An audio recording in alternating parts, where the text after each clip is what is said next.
The human destroyer INS Valiant was a masterpiece of Terran engineering, the pinnacle of the Sol defense fleet, and she was dying in perfect, agonizing silence. On her bridge, Captain Eva Rostova watched her ship be surgically dismantled by a single impossible vessel that looked less like a warship and more like a piece of jewelry. The enemy ship, which identified itself only as the Aethel Sonnet of Glass, was a spindle of iridescent crystalline material and swirling golden alloys. It had no visible weapon ports, no crude thruster nozzles, no functional ugly sensor arrays. It moved with the grace of a ballerina, and it killed with the precision of a scalpel. Kinetic barriers are fluctuating, down to 12%. The tactical officer yelled, his voice cracking. "It's not firing, Captain, it's plucking us." He was right. The Sonnet of Glass was using a focused, resonant frequency to find the structural harmonics of the Valiant's armor. And one by one, it was simply vibrating her hull plates until they tore free from their mountings. It was war conducted as a musical performance, a terrifying, beautiful, and contemptuous act of deconstruction. "Fire a full spread, all tubes," Rostova commanded, her voice a low, steady anchor in the rising sea of panic. "Target its central mass." "Missiles are away," the officer replied, but his tone was hopeless. They all watched the main view screen as a dozen high-explosive warheads, the most powerful weapons in the human arsenal, accelerated toward the Aethel ship. The Sonnet of Glass did not dodge. It did not deploy countermeasures. It simply wasn't there. It pulsed, a ripple of golden light, and shifted its position in three-dimensional space, a move that defied known physics, reappearing 1,000 kilometers off the Valiant's port bow. The missiles, their tracking systems completely baffled, flew harmlessly into the void. On the bridge of the Sonnet of Glass, Artifex Vale regarded the human vessel with a profound aesthetic sorrow. He was not a warrior. He was a creator, a master artisan of his species. War, to the Aethel, was not a conflict of nations, but a tragic, necessary act of pruning, a way to remove the discordant, ugly noise from the symphony of the cosmos. And these humans were the most discordant noise his people had ever encountered. Their ships were brutal, asymmetrical blocks of gray metal, their weapons crude explosions, their communications a chaotic, shrieking static. They were a stain on the canvas of the void. His vessel, a unique masterpiece that had taken his coven 3 generations to sing into existence from a matrix of grown crystal, was an instrument of that pruning. His weapon was a focused vibration, a tool for unweaving the crude, poorly made tapestries of the lesser races. He found the harmonic of the Valiant's primary fusion reactor. It was a clumsy, brutish thing, pounding out energy in a chaotic, thumping rhythm. He gently introduced a counter-frequency. Aboard the Valiant, a catastrophic wail began to build from engineering. "Captain, the reactor shielding. It's failing. It's tearing itself apart." Rostova closed her eyes for a single second, accepting the final, undeniable truth. "All hands," she said, her voice impossibly calm. "Abandon the fall." Universe dissolved in a flash of pure white light as the Valiant, pride of the fleet, ceased to be. Artifex Vale turned away from the expanding cloud of superheated plasma, his work done. The note was silenced. The canvas was clean. He allowed himself a single brief moment of serene satisfaction before ordering his ship onward, toward the source of the dissonance, a small, noisy, blue-green world called Earth. The loss of the INS Valiant and her entire 5,000-person crew sent a shockwave of pure, undiluted terror through the Sol High Command. The Valiant was not just a ship, she was their best. She was faster, tougher, and more heavily armed than anything else in the fleet, the product of a 20-year development cycle and a budget that could have funded a small nation, and a single, Aethel artisan vessel had taken her apart in under 10 minutes without suffering a single scratch. The War Council convened in a state of barely controlled panic. Admirals, generals, and politicians gathered in the deep Earth bunker, their faces grim. The math was simple.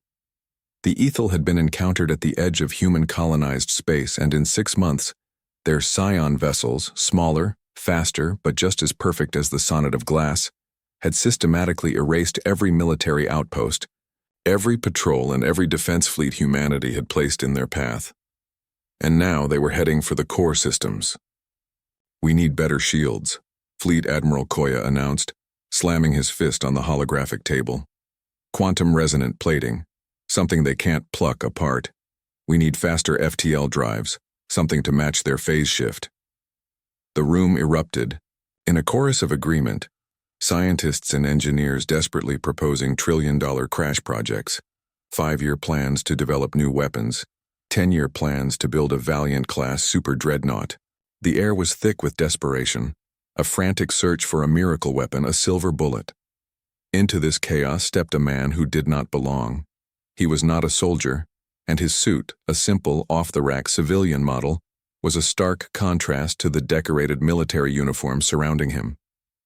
His name was Elias Thorne, and his title was Quartermaster General of the Sol Defense Force, a rank that had been bestowed on him just 6 months prior. He was not a warrior. He was an industrial logistician, a supply chain obsessive, a man who had built his career by figuring out how to mass-produce consumer-grade electronics cheaper and faster than anyone else. He was, in the eyes of the admirals, a glorified bean counter. "You are all wrong," Thorne said, his voice quiet, but carrying an unnatural weight that cut through the noise. The room fell silent. "You are trying to build a better sword to fight, a master swordsman. You will lose. He will always be better." He activated his own projector. The holographic display changed, the beautiful complex schematics of new dreadnoughts vanishing. They were replaced by a single, brutally simple image. A small, gray, unpainted box. It had a massive engine block bolted to its back, a tiny, cramped cockpit fused to its front, and 2 large forward-facing cannons that looked absurdly oversized. "This," Thorne said, "is the T3 interceptor. We've nicknamed it the Tin Can. It has no shields to speak of. Its armor is a thin layer of ablative plating. It has no artificial gravity, no crew comforts, and a navigation computer that's barely smart enough to find its way home. Its FTL drive is a single-use slingshot module that burns out after 1 jump. It costs 0.1% of what the Valiant cost. It is, by every metric you value, a terrible, disposable, and deeply ugly ship." A murmur of disgust went through the admirals. "What is the meaning of this, Quartermaster?" Admiral Koya demanded. "You are proposing we fight a god with a trash can?" "No, Admiral," Thorne said, his face a cold, impassive mask. "I am proposing we stop trying to fight a god at all. I am proposing we drown it in trash." He clicked to the next slide. It was a graph, a simple, terrifying line that went almost vertically up. "The Aethel build ships like works of art. Our intelligence estimates they can produce maybe 5 scions and 1 artisan vessel per solar year. They are perfect, and they are rare. We, on the other hand," he pointed to the image, "of the Tin Can build this. My projections, based on the retooling of the Martian orbital yards and every civilian factory we can commandeer, are not 5 ships a year. They are 1,000 ships a week." He looked around the room, meeting the eyes of every horrified, silent official. "You want a silver bullet? I am offering you a tidal wave of simple, dumb steel slugs. We will not out-tech them. We will not outsmart them. We will simply and brutally outproduce them. We will trade 100 of our ships for 1 of theirs, and we will consider it a staggering victory. This is not a war of valor, gentlemen. This is a war of attrition. This is a quartermaster's war, and it's the only one we can win." The Martian orbital shipyards, once a place of careful, methodical construction, were transformed into a vision of industrial hell. The elegant, cathedral-like gantries that had once assembled graceful exploration vessels were torn down, replaced by a brutalist miles-long automated assembly line that ran 24/7. There were no artisans here, no master welders or engineers admiring their handiwork.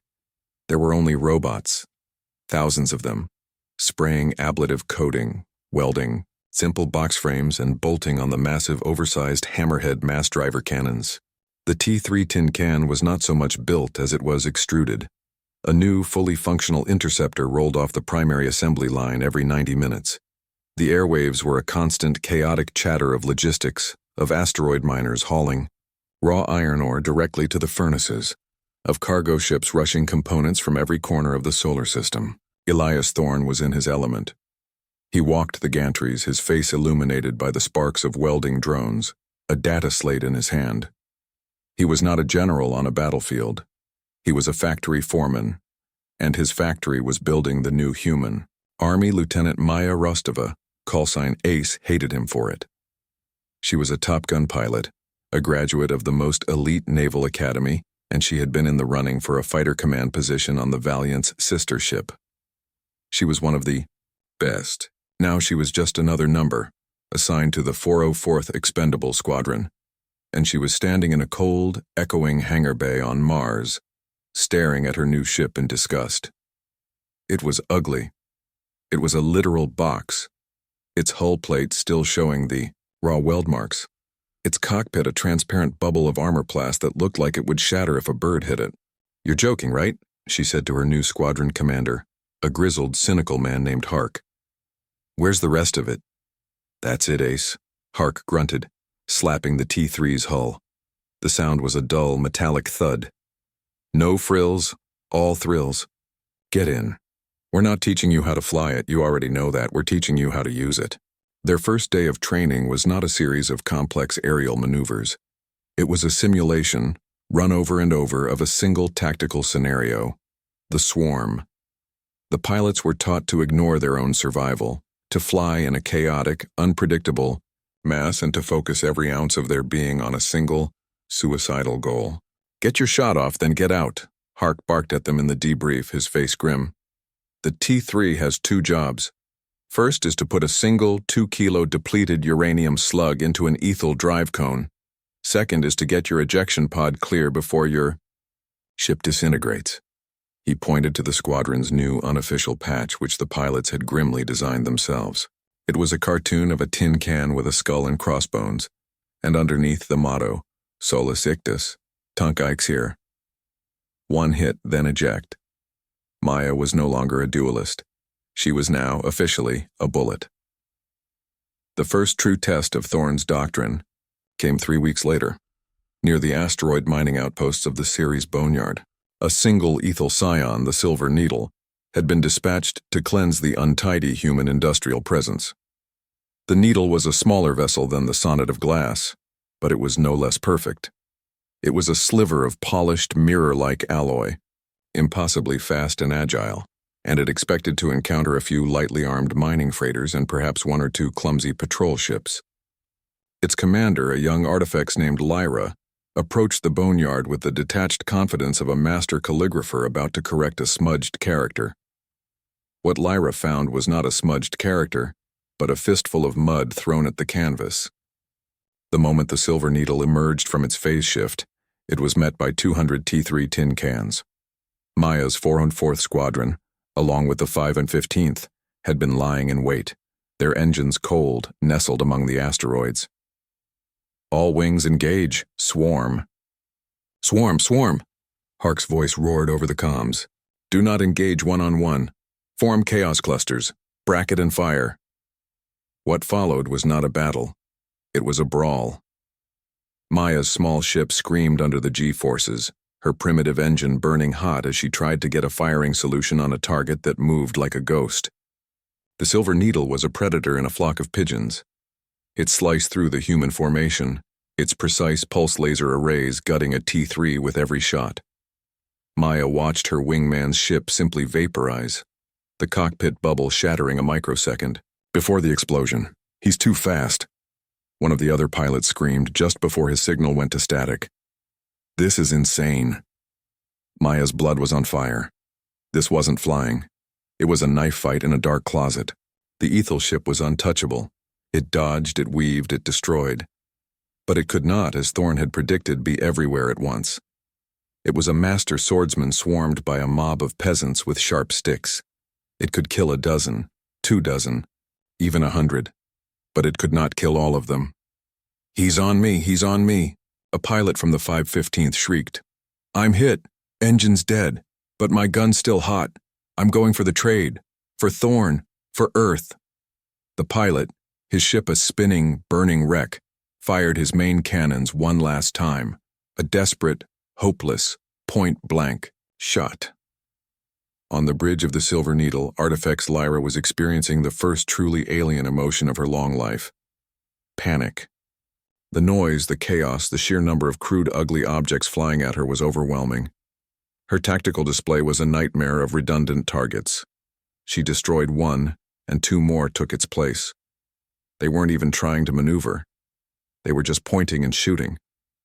She felt a jolt as a primitive, solid slug projectile, fired from a ship she had already designated as destroyed, slammed into her aft drive cone. The impact was crude, jarring, and brutal.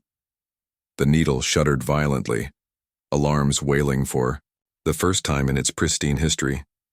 Her drive was damaged, her flawless ship was wounded. It was a violation.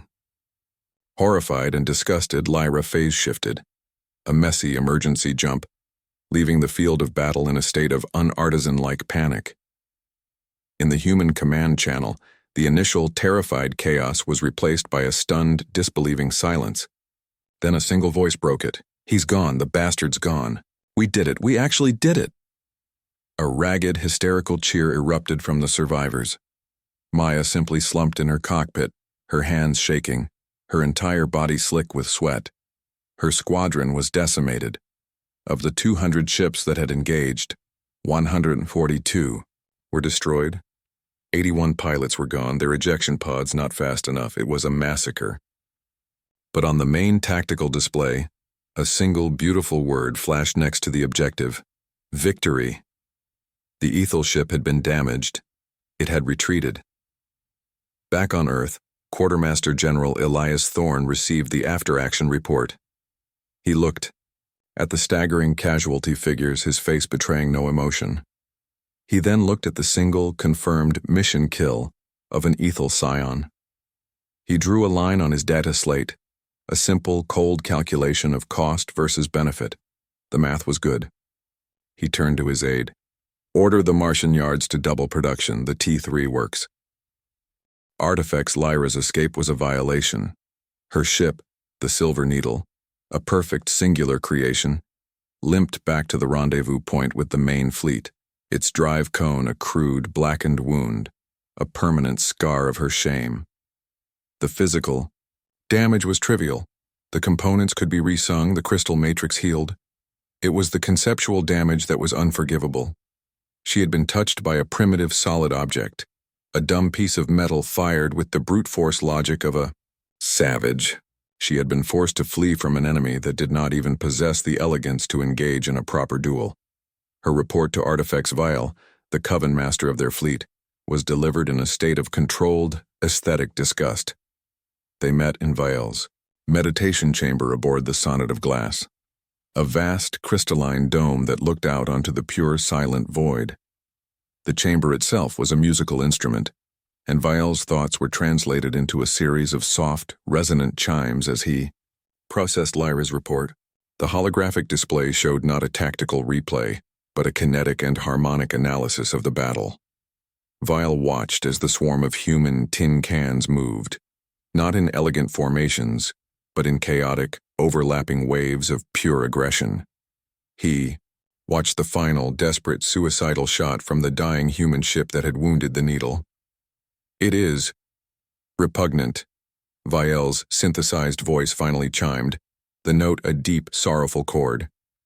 "There is no art, no precision. It is the tactical equivalent of a child screaming and throwing handfuls of mud. They do not seek to unweave. They seek only to break." Lyra's own form, a shimmering column of light and crystal, pulsed with an angry, dissonant frequency. "They are not warriors, Coven Master. They are vermin. They use their ships as we would use disposable tools, their pilots as we would expendable energy. The pilot who struck me, he knew he was dead. His motive was not survival. It was spite. He sought to mar my vessel before his own was silenced. This was the core of the tactical and philosophical problem. The Aethel saw their ships as extensions of their own being. Singular, irreplaceable works of art. To lose one was to lose a part of their soul, a piece of their civilization's history. The humans, it seemed, saw their ships as ammunition. This, Quartermaster Thorne, Vale mused, bringing up the intelligence file they had compiled on the new human doctrine. It was sparse, mostly logistical projections and manufacturing data that his mind found deeply offensive. He is not a warrior poet. He is a producer, a creature of base repetition. He seeks to win not by creating a more perfect note, but by drowning our symphony in a deluge of industrial noise. Vael had intended to prune this species, to gently guide them to silence. But his perspective was now changing. This was not a discordant note to be corrected. This was an active, aggressive, anti-musical force. It was a plague of ugliness, and it was spreading. They do not understand the cost of a beautiful thing, Vael concluded, his own resonant frequency hardening from sorrow to a cold, clear anger. Therefore, they cannot be reasoned with. They must be erased, not pruned, erased. Their method, this swarm, relies on their numbers. Our next engagement will not be a duel. It will be a cleansing. We will craft a new song, a chord of such sweeping, dissonant power that it will shatter their entire ugly fleet in a single, perfect instant. He would answer their mud-flinging with a tidal wave of pure, divine sound. The war was no longer about correction. It was now about purification. Elias Thorne was not celebrating. The victory at the series boneyard was, to him, a successful data point. It was a proof of concept, and the cost, 142 ships, 81 pilots, was a grim but acceptable expenditure. His new office in the Sol High Command bunker was not a place of comfort. It was a humming 24-hour logistics hub, the walls covered not in maps of enemy territory, but in vast interconnected flowcharts detailing ore extraction rates, factory conversion, timetables, and pilot training pipelines. He was the most hated man in the military, and he was the only thing standing between Earth and total annihilation. The old guard admirals, Koya chief among them, fought him at every turn. They saw his doctrine as a betrayal of military tradition, a dishonor to the sacrifice of the valiant. "We are turning our best and brightest into cannon fodder, Thorne," Koya had roared at him in the last council meeting. "We are sending them out to die in ships that are barely spaceworthy. It's a meat grinder." "War is a meat grinder, Admiral," Thorne had replied, his voice flat, never looking up from his data slate. "The only difference is, our grinder is now more efficient than theirs. You want to build one perfect 5 billion credit ship that will take one perfect Aethel ship with it? That's a one-for-one trade. We lose. I can build 5,000 tin cans for the same price. I can lose 4,990 of them, and as long as 10 of them get a kill, we win. My math is better than your math." This cold, brutal arithmetic was Thorne's true weapon, and it was unassailable. Now he was doubling down. With the political capital from the series victory, he had pushed through the ugly but useful UBU doctrine. The tin can was just the beginning. "The Aethel are artists," he explained to his new hand-picked team of industrial designers, men and women drawn not from naval academies, but from construction, demolition, and deep space mining corporations. "They are predictable. They will analyze the tin can's failure and devise a counter. They will build a better sword. We are not going to try and block it. We are going to build something that is designed to be broken." He introduced his next two creations. The first was the R-10 brick. It was literally a flying brick of metal. It had no weapons, a tiny engine, and a minimal one-person crew pod. Its primary component was its armor. Not a sophisticated, resonant-proof alloy, but 20 meters of layered composite scrap. It was just a mass of slag steel, honeycombed ceramics, and compressed iron, designed with no structural integrity whatsoever. "The Aethel pluck ships apart by finding their harmonic frequency," Thorne explained. "The brick has no harmonic frequency. It is a mass of junk. When their weapon hits it, it will just shatter and flake away, exactly as designed, absorbing the energy. Its job is to fly in front of our real ships and take the hit. It's a disposable shield, a metal martyr." The second was the M112 Porcupine. This ship was little more than a cockpit and a massive engine strapped to a colossal rocket array. It carried 250 small, unguided, solid-fuel missiles. "There are no smart weapons on this thing," Thorne said. "The Aethel's phase shift drives can outsmart any guidance system we have, so we're taking guidance out of the equation. The Porcupine's job is to get within range and saturate a 500,000-kilometer cube of space with a cloud of kinetic static. Dumb metal projectiles going in every direction. Let's see their perfect artistic ships try to dance through a blender." The admirals were horrified. This was not a fleet, it was a junkyard. But the factories on Mars, on Titan, and in the Belt, now under Thorne's direct control, began to extrude them by the thousands. The tin cans, the bricks, the porcupines. An entire ecosystem of cheap, ugly, single-purpose, and utterly disposable ships. Thorne was no longer building an army. He was building a plague of locusts. Squadron leader Maya Rostova, Ace, stepped out of the repressurization chamber, her flight suit smelling of recycled air and old sweat.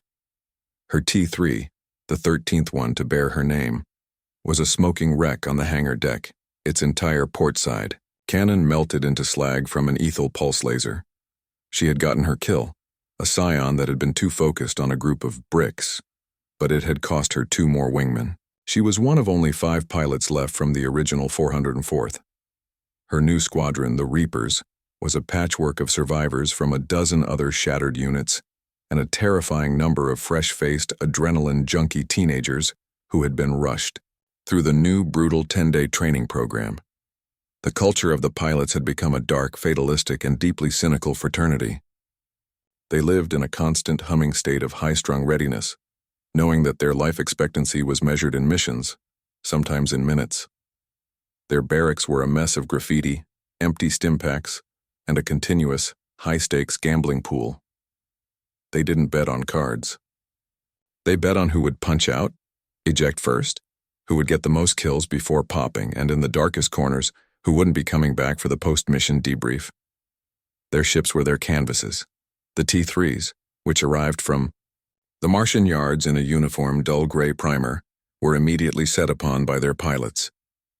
They were painted with garish, defiant art, snarling shark mouths, crude cartoons of Aethel ships exploding, and, most commonly, the names of their dead friends. Maya's new T-3, number 14, was already waiting for her. A ground crew tech, was just finishing stenciling the name "Here We Go Again" onto the cockpit bubble. Maya hated it. She hated the ship, she hated the war, and most of all, she hated Elias Thorne. He was the man in the bunker, the quartermaster who saw her and her pilots as entries in a ledger. He was the one who had turned her from a knight into a bullet. Her hands, she noted with a detached clinical observation, would not stop shaking. She had been a pilot, a creature of skill and grace. Now she was just a trigger puller, her only job to fly in a straight, suicidal line, unleash a torrent of metal, and hope her ejection pod worked. "New orders, Skipper," her new executive officer, a young pilot named Jinx, said, handing her a data slate. "Big one. Fleet's massing at Io. Intel says an artisan-class ship is leading a full Scion coven. Looks like the main event." Maya read the orders, her stomach tightening into a cold knot. The plan was designated Operation Blender. It was exactly what it sounded like. The bricks would go in first to absorb the opening cord. The porcupines would follow, saturating the field. And her Reapers, the tin cans, were the third wave, tasked with finding and killing the artisan-class command ship. It was a stupid, brutal, and utterly unwinnable plan, and she knew with a horrible, sinking certainty that it was probably going to work. "All right," she said, her voice a dead, flat monotone. "Tell the pilots to paint their ships. We fly in 6 hours." She looked at the fresh gray hull of Here We Go Again. She hated this, but she hated the Aethel, the perfect, beautiful, murderous artists who had killed her friends and her captain, just a little bit more. The shaking in her hands stopped. She was a weapon, and she was ready to be fired. Artifacts Vale, aboard the Sonnet of Glass regarded the human fleet massing near Jupiter's volcanic moon, Io. His new, sweeping, dissonant chord was ready. His logic artisans had analyzed the human swarm tactic and had engineered the perfect counter. It was a broad-spectrum harmonic wave, a cleansing note that would resonate with the crude, identical power signatures of the human T3 engines. When he unleashed it, their entire fleet would be dead in the water, their engines shattered, their ships inert, leaving them to be plucked apart at his leisure. He was surrounded by his coven, a dozen scion vessels, including Lyra's newly repaired Silver Needle. This would not be a battle. It would be an execution. "Begin the symphony," he chimed. The Sonnet of Glass glowed, its crystalline structure vibrating with an immense building power. The cleansing note was unleashed, a wave of pure, concentrated sonic force that washed over the human formation, and it worked, precisely as planned. A wave of destruction tore through the front rank of the human ships. Dozens of them simply shattered. Their engines died, their hulls cracked. Vial felt a moment of pure, aesthetic bliss. The noise was being silenced, but his satisfaction lasted only for a second. His sensors, in a state of sudden analytical confusion, reported that the destroyed ships had no weapons and minimal life signs. They were the bricks. They were a lie. They had been designed to die. "Master!" Lyra's voice chimed in his mind, a note of pure panic. "A secondary wave. Kinetic saturation." Before Vale could react, his tactical display became a nightmare. The Porcupine ships, which had been hiding in the shadow of the bricks, unleashed their payload. A cloud of thousands of tiny, unguided, high-velocity rockets filled the space around his fleet. It was not an attack. It was a sudden, violent change in the environment. It was, as Thorne had planned, a blizzard of kinetic static. Vale's ship and those of his scions were built for a warfare of perfect, clean movements. Their phase shift drives, which allowed them to move with impossible grace, relied on a clean, predictable spacetime. But now, they were in a blender. Dumb metal slugs impacted their kinetic shields not with the power to destroy but with the power to distract, overwhelming their perfect, delicate systems with 1,000 tiny, simultaneous, and utterly random threats. Chaos clusters. Target. The artisan, go, go, go. Maya's voice cut through the human comms. The bricks had done their job. The porcupines had done theirs. Now it was her turn. Through the cloud of debris and exploding rockets, the tin cans charged, their engines burning at maximum. Vial and his scions were trapped, their movements now clumsy and reactive as they tried to dodge the physical, unguided projectiles. They were, for the first time, forced to fight a war of pure, chaotic physics, and they were losing. Maya's T3 screamed. Through the maelstrom, she saw it. The Sonnet of Glass, no longer a graceful dancer but a cornered animal, swatting at the cloud of metal slugs. "Reapers, on me! Form the spear!" she yelled, pulling her ship into a tight, suicidal dive. Her entire squadron, 75 ships, focused on a single target. They ignored the scions. They ignored the pulse lasers. They had one job, one hit, then eject. They became a single, massive shotgun blast, and the Sonnet of Glass was the target. Vial saw them coming. He tried to unleash his resonance weapon, but it was useless against so many targets moving so quickly. He tried to phase shift, but a stray rocket from a porcupine slammed into his drive cone, grounding him in real space. He was a master swordsman, and a peasant mob had just broken his sword and cornered him. "Now!" Maya shrieked, her thumb mashing the firing. Stud. Her cannons and the cannons of her entire squadron unleashed a torrent of depleted uranium slugs at point-blank range. The impacts were not elegant. They were a brutal, percussive, kinetic assault that overwhelmed the Sonnet's shields. The Aethel slugs, dumb and heavy, tore through the delicate crystalline hull. They shattered the golden alloys. They silenced the perfect internal song of the ship. Maya saw a flash of golden divine light as the artisan vessel's core went critical. It did not just explode, it shattered. A beautiful final, silent detonation of light and crystal shards. Artifacts Vial and his perfect, irreplaceable work of art were gone. A second later, a retaliatory shot from a vengeful scion ripped through Maya's own cockpit. Alarm screamed. Her console exploded. Her last conscious thought was a grim, satisfied, "Gotcha," as she slammed her hand down on the eject lever. Maya Rostova woke up to the smell of sterile air and the faint, rhythmic beep of a medical monitor. She was in a recovery bay in the deep earth bunker, her body a tapestry of aches and microfractures from the high-G ejection. Her ship, here we go again, was a cloud of vaporized atoms. But the Sonnet of Glass was gone, and that was all that mattered. A grim-faced doctor, noting her consciousness, ran a scanner over her. "Lieutenant Rostova," he said, his voice flat. "You have 2 cracked ribs, a severe concussion, and 4th-degree G-force bruising across your entire torso. You'll be back in a new simulator in 48 hours.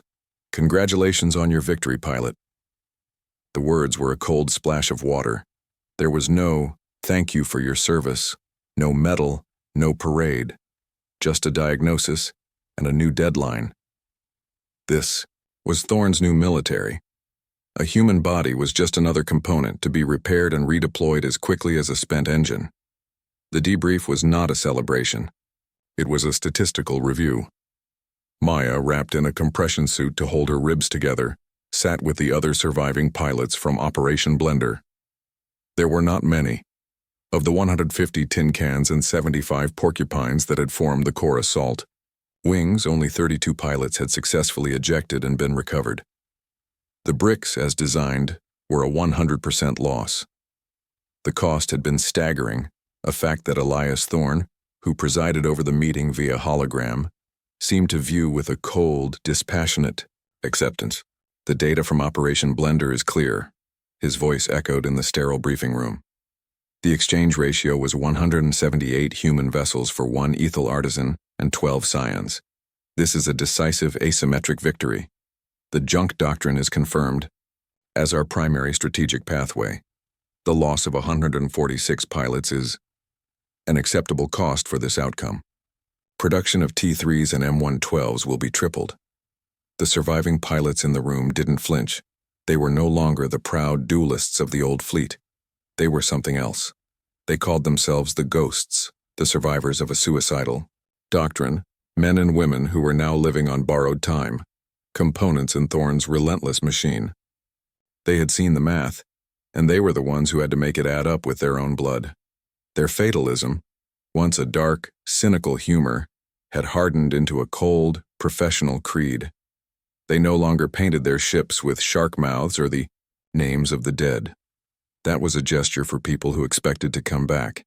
Their new ships were left in their factory primer gray, unmarked and anonymous, as disposable as the lives of the men and women who flew them. On the other side of the war in a secret deep space coven, the Aethel civilization was in a state of profound spiritual crisis. The loss of the Sonnet of Glass and Artifacts Vial was not a military defeat. It was an act of universe-shattering blasphemy. It was as if a barbarian horde had broken into their most sacred temple and used their most holy scripture as kindling. The humans had not just defeated them, they had insulted their entire philosophy of existence. Artifacts Lyra, the survivor of the Ceres Boneyard, her Silver Needle, now the most senior vessel in the sector, was called before the conquered of artisans. She was no longer the confident young creator. Her crystalline form was scored with the permanent ugly kinetic scars from the human slugs, wounds she had pointedly refused to have resung. She wore them as a mark of her shame and her rage. "They are not a discordant note," she chimed, her voice a harsh, broken chord that grated against the perfect harmony of the conquered. "They are a scream, a chaotic, ugly, industrial shriek. They do not fight with honor or beauty or precision. They fight with filth. They threw junk at us until our art was overwhelmed. They have proven that an ugly thing in sufficient numbers can shatter a beautiful one." A new, cold, and utterly un-Aethel-like doctrine was formed in that crystalline chamber. The time for pruning was over. The time for correction was over. If the humans loved their noise, their chaos, their ugly, brutal, quantitative reality, then the Aethel would give it to them. They would no longer attempt to silence the dissonance, they would amplify it. They would build their own ugly thing, a weapon of such profound, dissonant power that it would answer humanity's industrial noise with a cosmic, planet-shattering roar. Their brightest minds, their most powerful artisans, turned their collective will from the creation of beautiful singular ships to the construction of one single horrifying instrument. In the deep cold black of the Oort cloud, far from human sensors, the Aethel began to assemble a weapon the size of a small moon. It was a resonance engine, a world singer, and when it was complete, its song would crack the planet Earth open like a geode. Elias Thorne's office was a small, gray box, deep in the Sol High Command bunker. It had no windows, no decorations. The only furniture was a simple desk, a chair, and a cot in the corner. The walls were a solid mass of flickering data screens, displaying the endless, complex river of his logistics. He was a spider in the center of a web that now spanned the entire solar system. The Martian yards were no longer just factories. They were a self-replicating industrial organism. Automated construction drones were tearing down the slopes of Olympus Mons, feeding the raw ore into continent-sized foundries that extruded the components for the disposable fleet. The moons of Phobos and Deimos had been hollowed out. Their interiors now nothing but mile-long automated assembly lines that birthed 1,000 tin cans a day. Thorne had transformed the human solar system from a collection of colonies into a single, unified, civilization-spanning weapons factory. He was looking at a series of disturbing faint sensor echoes from the Oort cloud when his aide informed him he had a visitor. Lieutenant Maya Rostova stood in his doorway, her new black and gray flight suit sharp and clean, her face a pale, hard mask. She had been summoned from the front, pulled from her squadron without explanation. She hated this man. She hated him for the 146 pilots who had died at Io. She hated him for the ugly, disposable ship she flew, and for the cold, empty feeling in her chest that had replaced her fear. "Quartermaster," she said, her voice a flat, dead thing. "You wanted to see me." "Lieutenant," Thorne said, not turning from his screens. "Your performance at Io was statistically remarkable. You processed the chaotic multivector battlefield with a 94.7% efficiency rating, second only to the tactical AI that was running projections.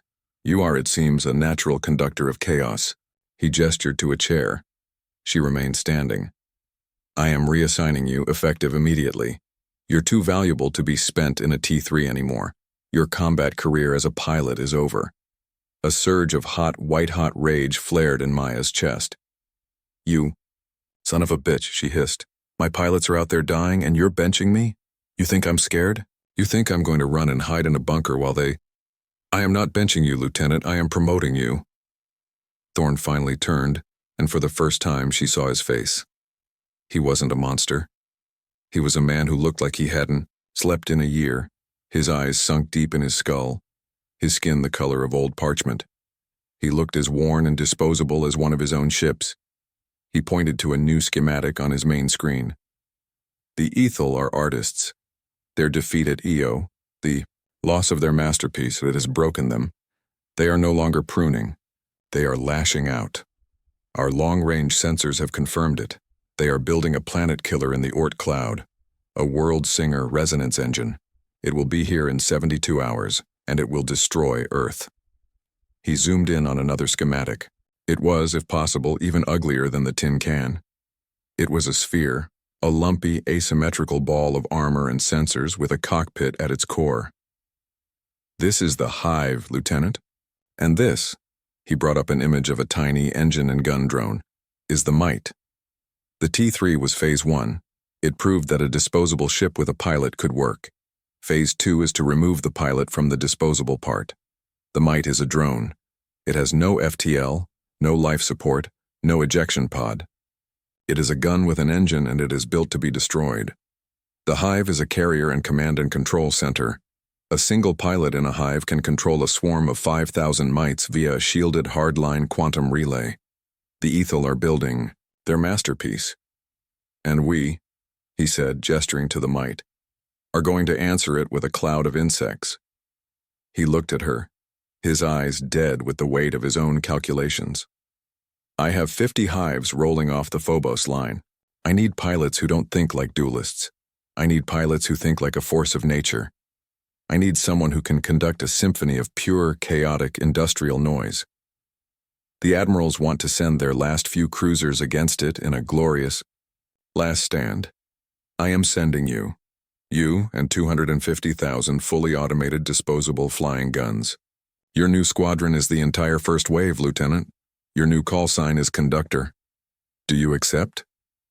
Maya looked at the image of the hive, at the endless swarm of mites, and at the cold, tired, pragmatic man who had just handed her the only weapon that could save their world. She finally understood. Thorne wasn't sacrificing pilots. He was trying to find a way to stop sacrificing them. Yes, sir, she said, her voice no longer dead but cold, sharp, and ready. When do I start? The Aethel world singer was a thing of terrible, impossible beauty.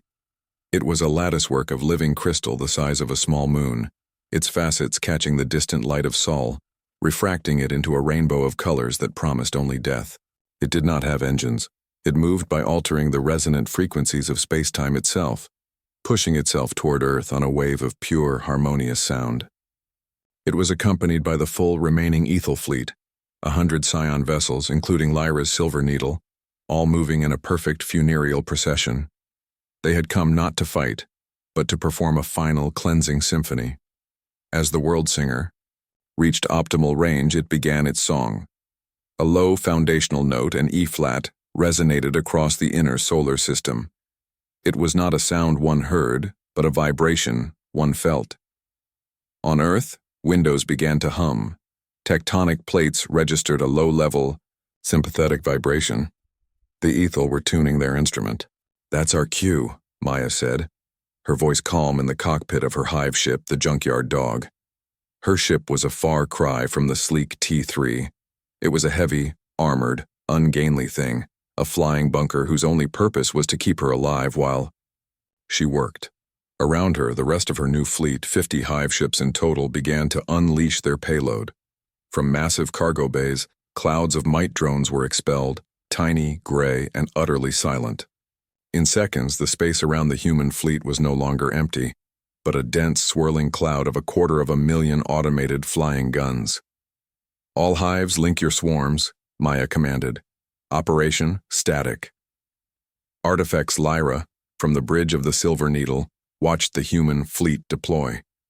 It was, as she expected, a final pathetic gesture of industrial filth, a cloud of objects. She signaled the world singer. The next note of the song was unleashed, a powerful disruptive chord designed to shatter the crude human engines. Though, wave of sonic force hit the mite cloud, and tens of thousands of the drones simply died.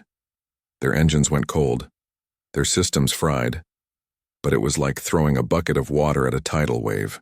For every 1,000 drones that were silenced, 10,000 more, shielded by the sheer mass of their dead siblings, continued their silent, relentless advance. Conductor to all hives. Maya's voice was cold. Their song is a wave, so we break the wave. Porcupine wings fire at will. Brick clouds advance. We are not just a target. We are an environment. On her command, a new wave of Thorne's junk was unleashed. Hundreds of pilotless, automated porcupines fired their saturation missiles, not at the enemy ships but into the empty space between them, creating a massive kinetic debris field. Then the bricks, now just automated blocks of scrap metal, flew forward, their only purpose to create a dense physical wall of junk. Lyra's perfect, crystalline fleet, which moved by the laws of harmonic resonance, suddenly found itself in the middle of a physical, chaotic, kinetic gravel storm. The Aethel ships designed to dance were forced to simply dodge. Their perfect, elegant shields were overwhelmed by 1 trillion random, high-velocity impacts. A literal sandstorm of human-made scrap. The world singer's planetary tuning frequency was disrupted, its pure note hopelessly muddied by the sheer, chaotic noise of 1,000,000 pieces of flying metal. The Aethel symphony had been drowned out by pure industrial static. Their shields, are fluctuating, Maya observed. Her tactical display a nightmare of green, red, and gray icons. The static is getting through. They can't handle the sheer randomness. All might swarms, you know the drill. This isn't a duel, it's a feeding frenzy. Find the scions. Tear them apart. The 250,000 mite drones, which had been a passive, swirling cloud, now became 100 individual predatory swarms. They descended on the Aethel scions, not with tactics, but with the simple, brutal animal logic of piranhas. A scion's pulse laser would vaporize 100 mites, but 200 more would slam into its shields, their dumb, kinetic slug cannons firing at point-blank range. They would crawl over the perfect crystalline hulls, their tiny drills and plasma cutters tearing at the armor, 1,000 tiny, angry insects devouring a god. Lyra watched in absolute aesthetic horror as the Silver Needle's shields were overwhelmed, its hull breached not by a noble weapon, but by a swarm of mindless, automated, ugly machines. Her last act was to try and phase shift, but her drive, already clogged with debris, sputtered and failed. Her ship and her rage were consumed by the gray, indifferent tide. The battle for Earth was a silent, one-sided massacre. The Aethel fleet, masters of a war of elegance and harmony, were systematically, physically, and brutally dismantled by a cloud of disposable machines. Their ships were not defeated, they were recycled. With the Scion fleet gone, only the World Singer remained, its planet-killing song still building, protected by its own immense kinetic shielding. But it was alone, and it was no longer an instrument of war. It was just a target. Conductor to all remaining assets. Maya's voice was a flat, cold command. Operation Mjolnir. All remaining mites, all porcupines, all tin cans, all bricks. Form a single vector. I want a spear of pure, dumb metal. Target the central focusing lattice. Do not fire. Do not maneuver. Just hit it. From the chaotic cloud of the battlefield, a new shape emerged. The remaining 100,000 or so, drones and ships, their individual missions complete, formed a single, massive, ugly spear of scrap. It was a solid, miles-long projectile made of other, smaller ships, and it accelerated toward the World Singer with a single, suicidal, relentless purpose. The Aethel weapon's point defense systems fired, vaporizing the outer layers of the spear, but the sheer mass was too great. The spear, a monument to Elias Thorne's entire philosophy, struck the central moon-sized focusing crystal. The impact was not an explosion, it was a fracture. The crystal, a perfect, singular object, cracked. The immense planet-shattering energies of the World Singer's own song, no longer focused, fed back into their source. The lattice of the great machine over-resonated. A silent, beautiful, and utterly final flash of light lit up the inner solar system, and the Aethel's ultimate weapon, their final, hateful symphony, shattered into a trillion harmless, glittering pieces of dust. In the bunker on Earth, the low, world-ending hum that had begun to shake the walls simply stopped. The war was over. The screen showed a field of debris, a vast junkyard where an enemy fleet and a human fleet had both ceased to exist. Of the 250,000 mite drones, none remained. Of the 50 hive ships, 32, including Maya's, had survived, their armor plating scarred and melted. It was the most total victory in human history, bought at the cost of an entire navy's worth of disposable metal. Maya Rostova walked into Elias Thorne's office for the last time. She was no longer a pilot. She was a conductor, a commander of swarms, and she was a hero. The man behind the desk didn't look up. He was already analyzing the resource expenditure charts from the battle. "Lieutenant," he said, his voice as tired as the dust. "The Aethel fleet has been designated a non-asset. Your performance was acceptable." "All those ships," Maya said, her voice hollow. "All those drones, they're all gone." "Yes," Thorne said. He tapped a new console and a new schematic appeared. It was for a Wasp-class drone, smaller, faster, and with a more efficient self-destruct mechanism. "The Martian yards are already retooling. The cost-to-benefit ratio of the mite was good, but we can do better." We can be more efficient. Maya looked at the man, at his dead, data-filled eyes, and she finally understood him. He was not a monster.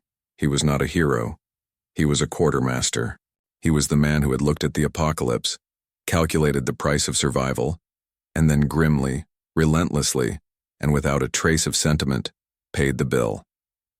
He hadn't just built a new kind of army. He had turned the entire human solar system into a machine designed to win. "What now, sir?" she asked.